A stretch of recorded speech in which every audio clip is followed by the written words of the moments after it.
The service tablet beeped while Dan Harper was elbow deep in a coolant pipe. He pulled himself out from under the counter, wiped his hands on his work pants, and checked the screen. Another call. Building 7 in the diplomatic quarter. Heating issue. Priority marked as urgent. Dan sighed and packed his tools. 20 years of fixing things on space stations had taught him that urgent usually meant someone important was cold and angry. He grabbed his heavy toolkit and headed for the transit pod terminal. Station Bellwood was home to about 40,000 people and maybe 10,000 aliens from a dozen different species. Dan had fixed heating units for most of them at some point. Humans liked it at 70 degrees. The bug people from Andrus liked it at 90. The Ice Worlders kept their quarters at 40. Dan had learned not to ask questions. Fix the machine, collect the payment, move on to the next job. The transit pod hummed as it carried him across the station. Through the windows, he watched the architecture change. Human sectors were all straight lines and efficiency. The alien quarters got weird. Curved walls, strange lights, doors built for bodies nothing like his own. The pod stopped at the diplomatic quarter gate. 2 security guards, one human and one scaled alien he did not recognize, checked his credentials 3 times. They scanned his toolkit twice. One of them made a call to confirm he was expected. "You are cleared," the scaled guard finally said. "Building 7, level 3. Do not deviate from the marked path." Dan nodded and walked through. He had been to the diplomatic quarter before, but never to this section. The buildings here were massive, built for species much larger than humans. The pathway was marked with light strips on the floor. He followed them. Building 7 loomed ahead. The entrance was 30 feet tall. Dan felt like a child walking into a cathedral. The doors opened automatically, and warm air rolled over him. No, not warm. The lobby was heated just fine. It was what lay beyond that was the problem, that a reptilian alien waited just inside. Scales covered its body in patterns of green and gold. It stood on 2 legs, but moved with a forward lean, tail balancing behind. The alien's eyes were large and dark and filled with worry. "You are the repair human?" it asked. The voice came from a translator device on its chest. "Dan Harper, I am here about the heating problem." "Yes, yes. Follow. Quickly." The alien turned and moved deeper into the building at a pace that was almost running. Dan followed through corridors that made him feel tiny. The walls were decorated with crystalline sculptures that caught the light. Star charts covered the ceiling. Everything was beautiful and cold. His breath came out in small clouds. "How long has the heat been out?" Dan asked. 3 days. The warming machine runs, but produces little heat. The elder one suffers. "You must fix it." The alien's voice cracked with emotion. They entered a large room filled with machinery. Dan recognized the heating unit immediately. It was a commercial model, big enough to warm a warehouse. The control panel showed it running at full power, but the temperature readout was all wrong. "I will need to check the whole system," Dan said. "That includes the distribution vents." "Yes, whatever you need. But you must work quickly." Dan set down his toolkit and got to work. The main unit seemed fine. Fuel cells were good. Ignition system working. That meant the problem was in the distribution network. He pulled out his scanner and started checking the vent connections. The readings were strange. Airflow was blocked in multiple locations. Not by debris or ice buildup. Something else. He followed the main duct toward the interior of the building. "The vents lead into the next chamber," the alien said nervously. "The Elder One rests there. We should not disturb." "I cannot fix the problem without checking those vents," Dan said. "If they are blocked, that is where your heat is going." The alien shifted its weight back and forth, clearly troubled. "The Elder One is very ill. Very important. You must be respectful." "I always am," Dan said. "I just need to look at the vents." After a long pause, the alien nodded. "I am called Reth. I will take you to him, but you must be quiet and quick." Reth led him to a massive set of doors. They were carved with images of winged creatures flying among stars. The alien placed both hands on the doors and pushed. They swung open silently. The chamber beyond stole Dan's breath. It was enormous, with a domed ceiling that glowed with soft golden light. Medical equipment surrounded a raised platform in the center. and on that platform lay a dragon. Dan had seen pictures. Everyone had. The Drakari were one of the oldest spacefaring species in the galaxy. Ancient, powerful, rare. This one was huge, maybe 40 feet from nose to tail. Its scales had once been copper-colored but now looked gray and dull. Tubes and wires connected to its body. Monitors beeped softly. The dragon's chest rose and fell with slow, labored breathing. Dan forgot about the heating unit for a moment. He just stared. Medical attendants moved quietly around the platform. They wore robes marked with symbols Dan did not understand. None of them looked at him. All their attention was on the dying dragon. "This is Emperor Shun," Reth whispered, "ruler of the Drakari Dominion for 300 years. He is dying, and the cold makes his suffering worse. Please, fix the warming machine." Dan swallowed hard. An emperor. He had come to fix the heater for an emperor. His hands suddenly felt sweaty despite the cold. He thought about calling his supervisor, getting someone more qualified, someone who knew how to handle this kind of situation. But then he looked at the dragon again, at the way its body shivered slightly, at the medical attendants who looked exhausted and hopeless. Someone was suffering, and Dan knew how to fix heating systems. "Show me the vents in here," he said quietly. Reth pointed to several large grates set into the walls near the ceiling. Dan pulled out his portable ladder and set it up near the platform. He climbed up and removed the first vent cover. Just as he suspected, crystalline dust had clogged the entire system.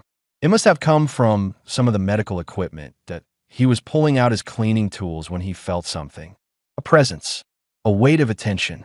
Dan looked down and found himself staring into an enormous golden eye. The dragon was awake and watching him. "You are human," the dragon said. The voice came from a speaker near the platform, weak but clear. Small, fragile. Dan's heart hammered. His mouth went dry. What was he supposed to say to an emperor? He did not know any titles or protocols. So he said the only thing he could think of. "Yes, sir. Just here to fix your heater." A sound like stones grinding together filled the chamber. It took Dan a moment to realize the dragon was laughing. The medical attendants stopped moving. Reth made a small sound of distress. Everyone stared at the platform. 300 years, Emperor Shin said slowly. "In 300 years, none have been so direct in my presence. Just here to fix my heater." How wonderfully simple. Dan did not know what to say to that. So he turned back to the vent and continued working. His hand shook slightly as he cleaned out the crystalline dust. The stuff was everywhere, coating the filters and blocking the airflow. No wonder the system could not heat the room properly. "What is your name?" "Small one." "Dan Harper, sir." "Dan Harper. A simple name." "Tell me, Dan Harper, where do you come from?" Dan pulled more dust from a vent and dropped it into his collection bag. "Earth originally, but I have worked on stations for most of my adult life. 20 years now. Earth, the water world. I visited there once long ago. Your people had barely reached your own moon." The dragon's breathing grew steadier as Dan worked. "You have come far since then." "I guess so." Dan moved his ladder to the next vent. "I just fix things, though. Not much for exploring.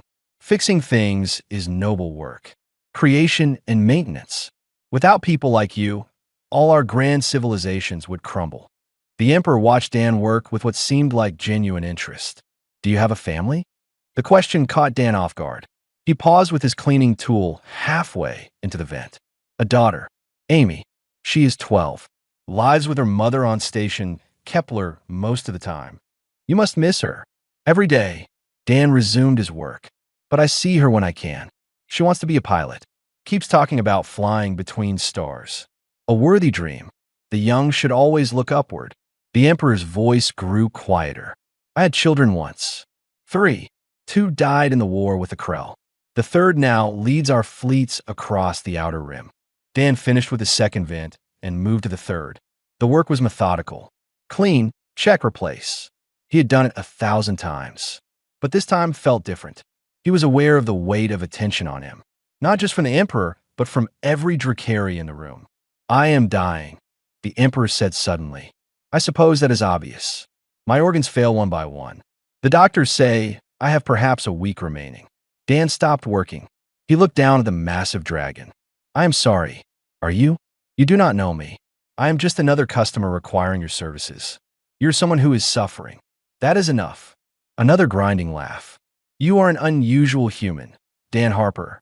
Most beings, when they meet me, see only the Emperor. They bow and speak in careful words. They calculate how to gain favor or avoid offense. You speak to me as you would anyone else. Should I not? Dan asked, genuinely uncertain. No, please, continue. The Emperor's eye closed for a moment. It is refreshing. I am surrounded by advisors and priests and doctors. They all treat me as a symbol. None speak to me as simply Shun. Dan moved his ladder to the fourth vent. Shun, that is your name. It was before I became Emperor, before I became a title and a burden. The dragon's voice held deep weariness. Do you know what it is like, Dan Harper, to carry the weight of billions?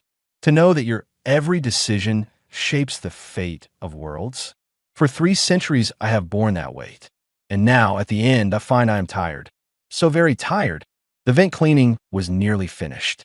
Dan worked quietly, letting the Emperor speak. They will mourn me. The entire Dominion will observe the traditional rites. There will be ceremonies lasting months. Songs will be sung, statues erected, and then they will remember Emperor Shun, the great ruler, the warrior, the builder of peace with the Federation. The dragon's voice cracked. But who will remember Shun? Just Shun, the person who loved flying through nebulas, who enjoyed the taste of fire beetles, who was afraid of deep water, who made mistakes and felt regret and laughed at foolish jokes. Dan climbed down from his ladder. The vents were clean. He moved to the heating unit controls and made adjustments.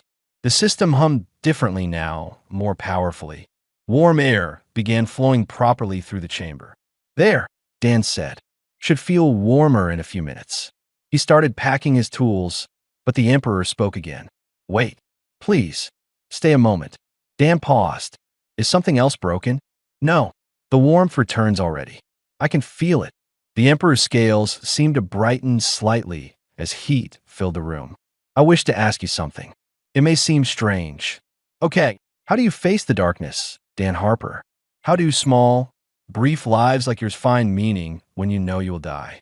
Dan set down his toolkit and thought about the question. I do not know if I have a good answer. I just try to fix what I can. Help people when possible. Make sure my daughter knows I love her. Maybe that is enough. Perhaps it is.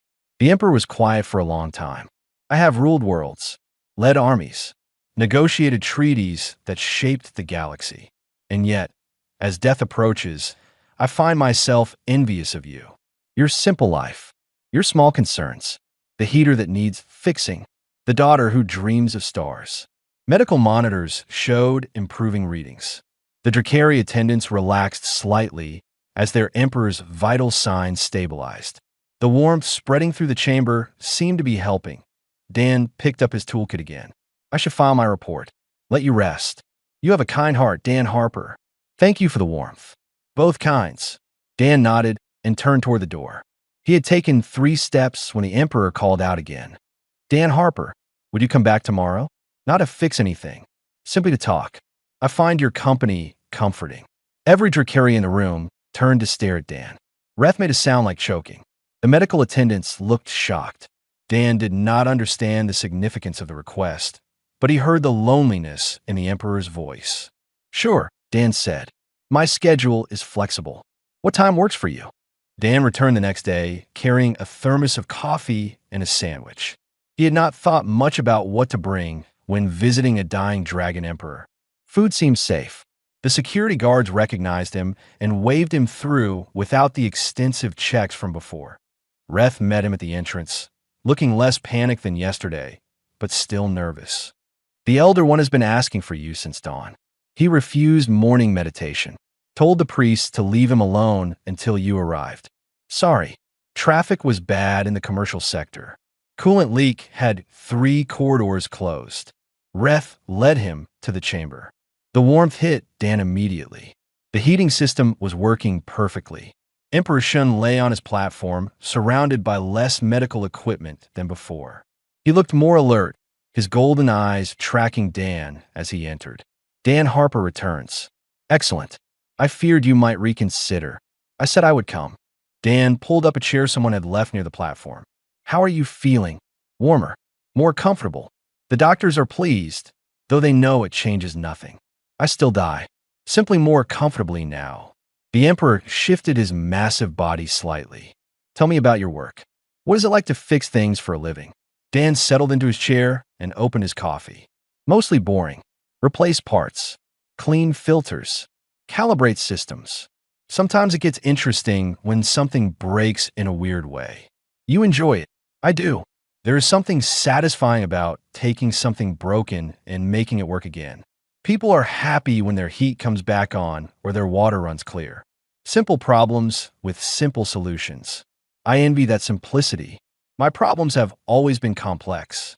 Wars, trade disputes, colonies on the edge of starvation, species rights. Every decision affects millions. The Emperor's tail moved slowly. Tell me about your most difficult repair.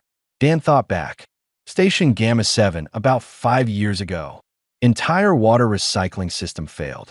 3,000 people with only emergency supplies. Problem was a microscopic crack in the main filtration membrane. Took me 4 days to find it. Nearly gave up twice. But when I sealed that crack and clean water started flowing again, people cried. Actually cried. That felt good. You saved 3,000 lives. I fixed a water filter. Perspective amateurs, Den Harper. You see a technical problem solved. I see lives preserved through skill and determination. The Emperor's breathing grew thoughtful.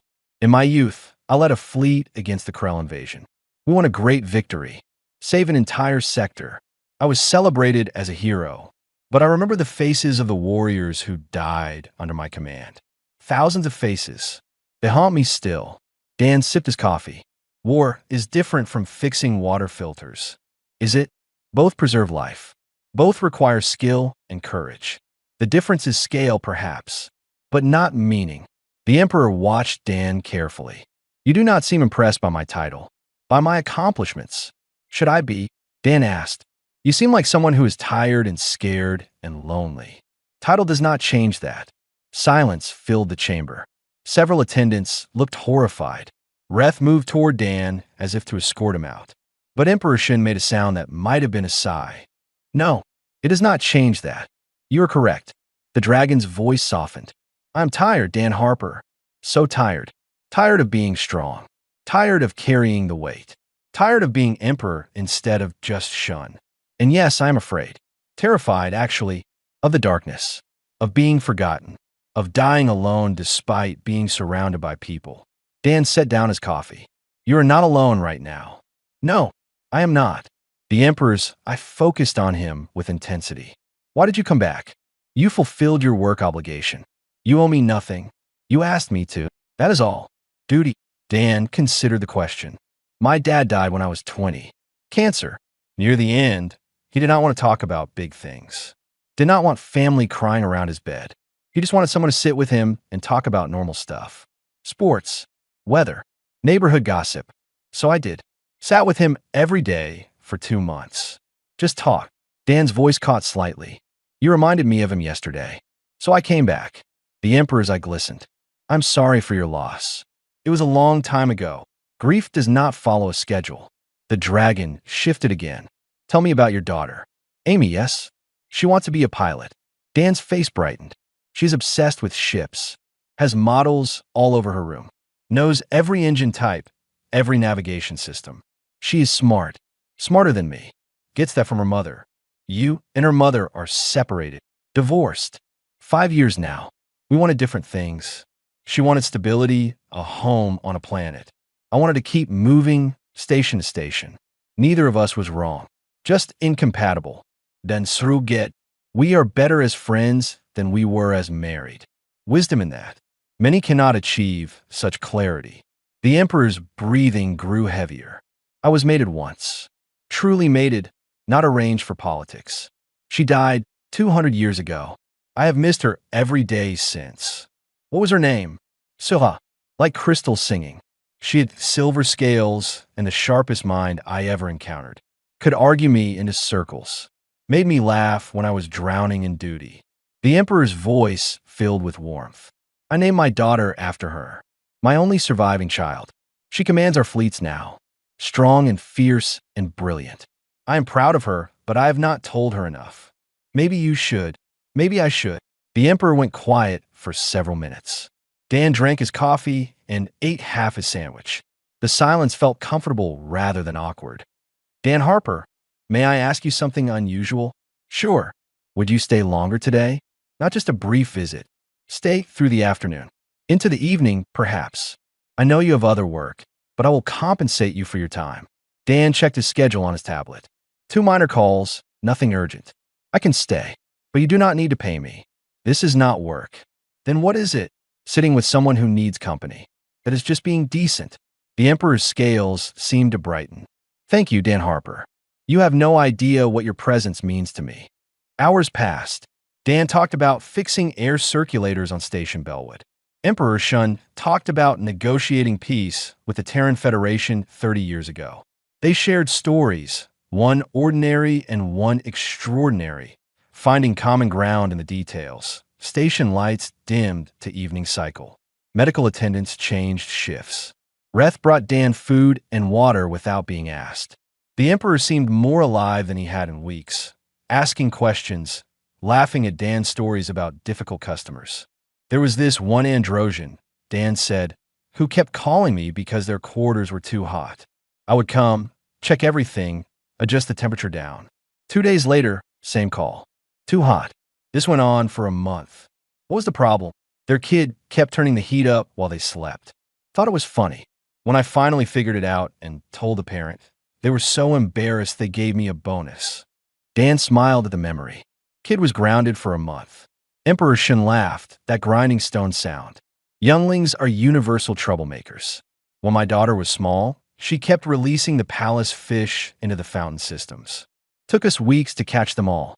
The laughter faded. The Emperor's breathing grew, labored again. Medical monitors began showing concerning readings. Attendants moved closer, adjusting equipment, checking vitals. Reth approached Dan with worried eyes. The elder one grows weaker. Perhaps you should leave. Let him rest. Dan stood, gathering his things. Of course. I can come back tomorrow if you want. Wait. The Emperor's voice was weak but insistent. Dan Harper. Wait. Please. Dan set his bag down. What do you need? Should I get a doctor? No. Doctors can do nothing more for me. The Emperor struggled to lift his massive head slightly. I am dying, Dan Harper. Tonight, perhaps. Tomorrow at the latest. I feel my strength leaving. The chamber fell silent. Every Drakari stopped moving. Medical monitors beeped steadily, showing systems failing one by one. Dan felt his throat tighten. I am sorry, Dan said quietly. That is not enough. Not adequate words. But I am sorry. Do not be. I have lived long. Longer than most. 300 years of life and experience. I should be satisfied. The Emperor's, I found Dan again. But I am not. I am afraid, Dan Harper. Afraid of the darkness. Of what comes next. Of dying alone despite being surrounded by my people. Dan moved closer to the platform. You are not alone. I am here. They are here. He gestured to the attendants. They see an emperor, a symbol of the Dominion. They mourn the loss of a leader, not a person. The Emperor's voice cracked with emotion. You are the only one who has spoken to me as simply another being. Not emperor, not ancient ruler, just Shun. What can I do? Dan asked. How can I help? The Emperor was quiet for a long moment. When he spoke, his voice was barely a whisper through the translator. Would you hold my hand? Dan started. What? My hand. My claw. The Emperor slowly extended one massive foreleg. The claw at the end trembled with weakness. I know it is strange, perhaps inappropriate, but I wish to be held, to have physical comfort from someone who sees me as just another frightened being facing death. Reth stepped forward quickly. Elder One, the protocols, the sacred traditions. Only bonded mates and direct heirs and the highest war champions may hold the hand of the Emperor. This human cannot. I am dying, Reth. I no longer care about protocols. The Emperor's voice gained strength despite his weakness. I wish for comfort, not tradition, not ritual, Just simple comfort from one living being to another. Dan looked at the extended claw. It was huge, easily able to crush him. The scales were warm now, heated by the repaired system. He could see the trembling, the weakness, the fear. He reached out and placed his small human hand against the dragon's claw. The reaction was immediate. Every Drakari in the chamber gasped. Some looked horrified, others shocked. Breath made a sound like prayers or curses. But Dan kept his hand there, holding gently but firmly. The Emperor's entire body relaxed. A deep rumbling sound emerged from his chest. It took Dan a moment to recognize it as a purr, something he had not known dragons could make. "Thank you," Emperor Shin whispered. "Thank you, Dan Harper. You have given me something I did not know I needed. It is just a hand. No, it is connection. It is comfort without expectation or obligation. It is being seen as just shunned, scared and dying, and being offered kindness anyway." The Emperor's eye closed. In 300 years, I've been held by mates, by children, by warriors celebrating victory. But never like this. Never so simply. Dan sat on the edge of the platform, his hand still against the claw. His back would ache later. His legs would cramp. But none of that mattered. Someone needed him here. "My father held my hand when he died," Dan said quietly. Squeezed it at the end, like he was holding on to something real, something that connected him to life. His voice caught. "I think maybe that is what we all need. To be held. To not face the darkness alone." "Yes." The Emperor's breathing slowed. "That is it exactly." Medical monitors showed more systems failing. Attendants moved around the platform, but did not interfere. They watched the human holding their Emperor's hand with expressions Dan could not read. Shock, anger, understanding, all mixed together. Time passed. The Emperor drifted in and out of consciousness. Each time he woke, he looked to make sure Dan was still there. Each time, Dan squeezed the claw gently. "Still here," Dan said each time. "Not going anywhere." More Drakari began entering the chamber. Word had spread somehow. They came to see their dying Emperor. They stopped when they saw the human sitting on the platform, hand against their ruler's claw. Some gasped. Some wept. None approached. "They are shocked," the Emperor whispered during a moment of clarity. "What you do is sacred among my people, forbidden to outsiders. They do not understand why I allow it. Do you want me to let go?" "No, never. Let them think what they will. I am done living for others. In my final hours, I choose comfort over protocol." The Emperor's eye focused on Dan. "You have taught me something, Dan Harper. That kindness transcends species. That connection needs no ritual. That sometimes the most profound moments are the simplest ones. A hand held, warmth shared, fear acknowledged, and faced together. I'm just sitting here. You are doing far more than that. You are reminding me that I lived. Not just ruled. Lived." The chamber filled with Drakari as station night deepened. High counselors arrived in ceremonial robes. Military officers in polished armor. Priests carrying censers that smoked with sweet incense. All came to witness their Emperor's final hours. They all stopped when they saw Dan Harper sitting on the platform, his human hand resting against Emperor Shin's claw. A large Drakari in military decorations approached. His scales were scarred from old battles. His eyes were hard until they fell on the Emperor. Then they softened with grief. "Shun," the warrior said quietly. "Old friend, I came as soon as I heard." The Emperor's eye opened. A smile seemed to cross his face. "Cross, you are here. Good. Very good. Of course I am here. We have fought together for 2 centuries. I would not let you face this final battle alone." Admiral Cross noticed Dan for the first time. "Who is this human?"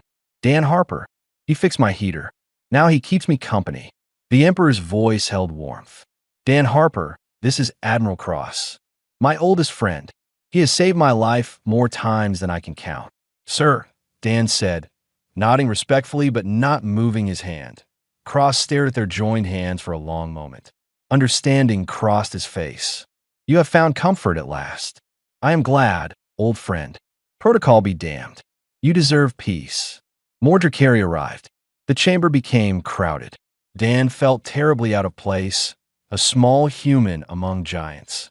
But the Emperor's claw twitched whenever Dan started to pull away, So he stayed at a female Drakari pushed through the crowd. Her scales were copper like the Emperor's had once been, but brighter, younger. She moved with authority and barely contained grief. When she saw the Emperor, she made a sound between a roar and a sob. Papa, Sura, my fierce one, you came. The Emperor's voice strengthened slightly. I am glad, so glad. Princess Sarah climbed onto the platform. She saw Dan and froze. Her eyes went from the human to her father to their joined hands. Rage flashed across her face. What is this? Who dares to touch the Emperor in such a sacred manner? Guards, remove this human immediately. No. The Emperor's voice cracked like thunder despite his weakness. He stays. Sarah, please, do not ruin this for me. But Papa, the protocols, the traditions, only family and the highest warriors may hold your hand. This is a human, an outsider, a stranger. He is more than that.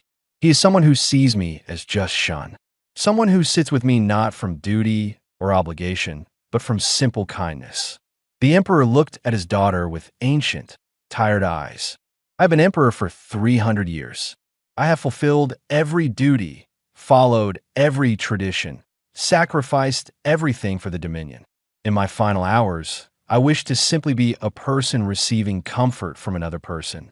Can you not grant me this? Tears streamed down Sarah's scaled face. She looked at Dan with fury and gratitude mixed together. Finally, she nodded and moved to her father's other side. I'm here, Papa. I will not leave you. Dan started to pull his hand away to give them privacy. The Emperor's claw tightened around his fingers. Stay, please. So Dan sat while father and daughter spoke. Sarah talked about the fleet, about victories and losses. The Emperor listened and gave advice. They spoke of old memories, of Sarah's mother, of better days. Dan felt like an intruder on something intimate, but he had been asked to stay. I am proud of you, the Emperor told his daughter. You will be a better ruler than I was. Stronger, wiser. You will lead our people into a new age. I am not ready to lose you. No one is ever ready. But death comes regardless. You will lead. You will endure. You will make me proud. The Emperor's breathing grew more labored. Sarah, this human, Dan Harper, he has taught me something important. Remember it when you rule. What is that, Papa? That kindness transcends all boundaries. That connection matters more than protocol. That seeing others as people rather than titles or species changes everything. The Emperor coughed. Medical monitors shrieked warnings.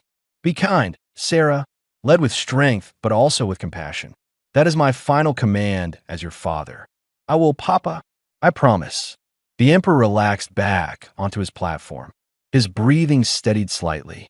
He looked between his daughter and Dan. Thank you both. For being here. For holding my hands. For letting me be just shun in the end. Admiral Cross approached the platform. Other Drakari joined him. They began sharing memories. Stories of the Emperor's long life. Not tales of conquest and glory, but personal moments. The time Shin flew through a radiation storm to rescue miners. How he remembered the names of every warrior who died under his command. His terrible singing voice. His love of flying through nebulas. Dan listened to stories about a person he had only known for 2 days. He felt the weight of 3 centuries of life pressing down on this dying being. And he held on, offering the only thing he could. His presence. His hand. His willingness to sit with someone facing the darkness. Hours passed. The Emperor drifted in and out of consciousness. His breathing grew shallower. Medical monitors showed systems shutting down one by one. The gathered Drakari fell silent. Watching their leader fade, the Dan's legs cramped. His back ached. His hand had gone numb, but he did not move. Someone had asked him to stay, so he stayed. As Station Dawn approached, the Emperor opened his eyes one final time. His gaze moved across the gathered Drakari, lingering on faces he knew. On Admiral Cross, his oldest friend. On Sarah, his daughter and heir. Finally, his eyes settled on Dan. Thank you, Emperor Shin whispered, for the warmth, for the company, for reminding me that I lived. You fixed more than my heater, Dan Harper. You warmed something I thought had gone cold forever. I am glad I could help, Dan said, his voice thick with emotion. You did more than help. You gave me peace. The Emperor's eye closed slowly. Goodbye, my friend. Take care of that daughter of yours. Tell her to fly far and see wonders. I will. I promise. The Emperor took one last deep breath. His claw squeezed Dan's hand gently, then released. The rumbling purr that had filled the chamber faded to silence. Medical monitors flatlined with soft alarms.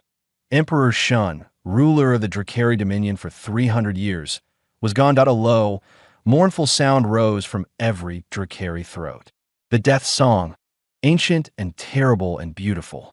Dan sat frozen, tears running down his face, still holding the now-still claw of a being he had barely known but somehow come to care for deeply. Priests moved forward to begin their rituals. Dan finally released the Emperor's claw and stood on shaking legs. His body screamed in protest after sitting for so long. He grabbed his toolkit, ready to slip away quietly. Princess Sarah caught his arm. Her eyes were red from crying, but her grip was firm. You cannot leave yet. I should go. This is for family, for your people. You are part of this now. Sarah's voice was steady despite her grief. What you did for my father matters. Stay, please. Admiral Cross approached. The human sat vigil with our emperor, held his hand through death. That is sacred among our people. He must stay for the ceremonies. Dan wanted to protest. He was just a repairman. He did not belong here among royalty and warriors and priests. But the way they looked at him, with something like gratitude mixed with awe, stopped him. Okay, I will stay. What Dan did not know was that his vigil had been broadcast throughout Drakari space. Someone had activated recording equipment. Billions of Drakari across dozens of worlds had watched a human sit with their dying emperor, had seen the handheld, had heard the conversations, had witnessed their ancient ruler find peace in his final hours through a simple act of companionship. The response was immediate and overwhelming. In the days following Emperor Shin's death, Dan learned that what he had done carried profound significance. To hold the hand of the Drakari Emperor was one of the highest honors in their culture. It was reserved for bonded mates, direct heirs, and champions who had saved the Emperor's life in battle. No outsider had ever been granted such privilege. No alien had ever sat with a dying Drakari ruler. The act should have caused outrage and condemnation. Instead, it touched something deep in the Drakari consciousness. They understood that their emperor had spent 3 centuries carrying the weight of duty and tradition. In his final hours, he had chosen comfort over protocol, connection over ceremony, and a simple repairman who fixed heating units for a living, had given him that gift. The Drakari Council met in emergency session. After 12 hours of debate, they emerged with a declaration. Dan Harper was named Hand Friend of the Emperor, a title created specifically for him. It granted him honorary status in Drakari society and came with privileges he did not want or understand. Sarah, now Empress Sarah, personally asked him to attend the state funeral. She wanted him on the platform with the family. I do not belong there, Dan protested. I'm not family. I barely knew him. You knew him better than most. You saw him as a person, not a symbol. You gave him peace. That makes you family. Sarah's voice was firm. Please, honor us with your presence. Dan agreed, though he felt completely out of place. The funeral was held in the largest hangar on Station Bellwood. Thousands of Drakari attended in person. Millions more watched from across the Dominion. Dan stood on the platform in his cleanest work uniform, the only human among Drakari royalty and military leaders. Empress Sarah spoke first. Her voice carried through speakers to every corner of the massive space. My father ruled for 3 centuries with strength and wisdom. He built peace with former enemies. He expanded our borders and protected our people. He was everything an emperor should be. She paused, looking directly at Dan. But in his final days, he was simply Papa, simply Shun, a being who was tired and scared and lonely. And a human named Dan Harper sat with him, held his hand, talked with him about ordinary things, simple things, reminded him that he was not just an emperor, but a person deserving of comfort and kindness. The gathered Drakari listened in complete silence. Dan Harper taught us something vital. That true strength is not refusing help. That leadership means knowing when to set down the weight. That compassion transcends species and protocol and tradition. My father died in peace because one human refused to see him as a title, saw him only as someone in need. Sarah turned to face her people. I will rule differently than my father. I will remember what he learned in his final hours. That connection matters. That kindness is not weakness. That every being, regardless of species or status, deserves to be seen as a person first. The funeral ceremonies lasted hours. Dan stood through it all, uncomfortable but present. When it finally ended, Drakari approached him one by one. They thanked him, touched his shoulder, called him hand friend, that he did not understand the magnitude of what was happening in the weeks that followed. Human-Drakari relations changed dramatically. Trade agreements were signed, borders opened, cultural exchanges initiated, all because billions of beings had watched a human show simple kindness to their dying emperor. Other species took notice. If humans could touch the hearts of the ancient, proud Drakari, what did that say about humanity? Embassies opened. Treaties were negotiated.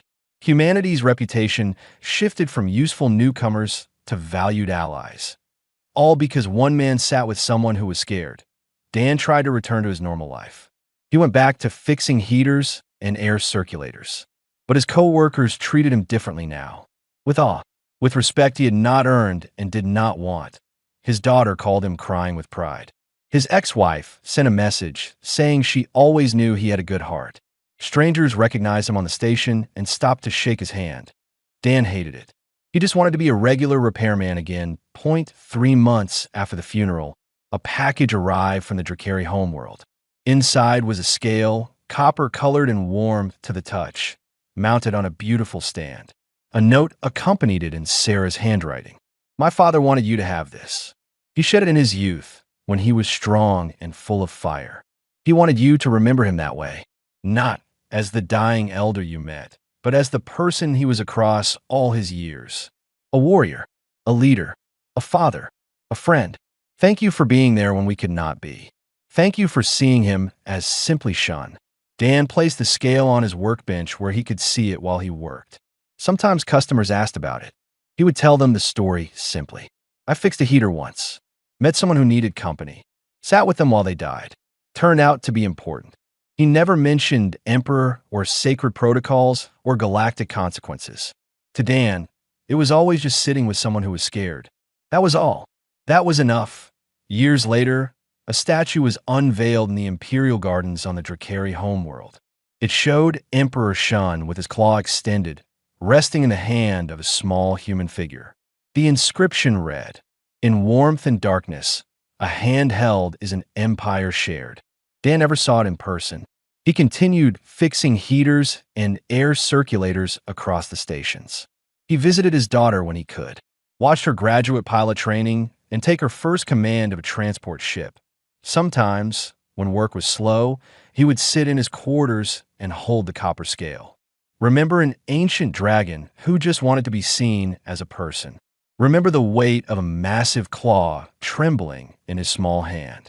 Remember that sometimes the simplest acts carry the deepest meaning. That he never considered himself a hero, never accepted the title or the honors or the recognition. He was just Dan Harper, repairman, who once sat with someone in need and held their hand through the darkness. That was all. That was everything.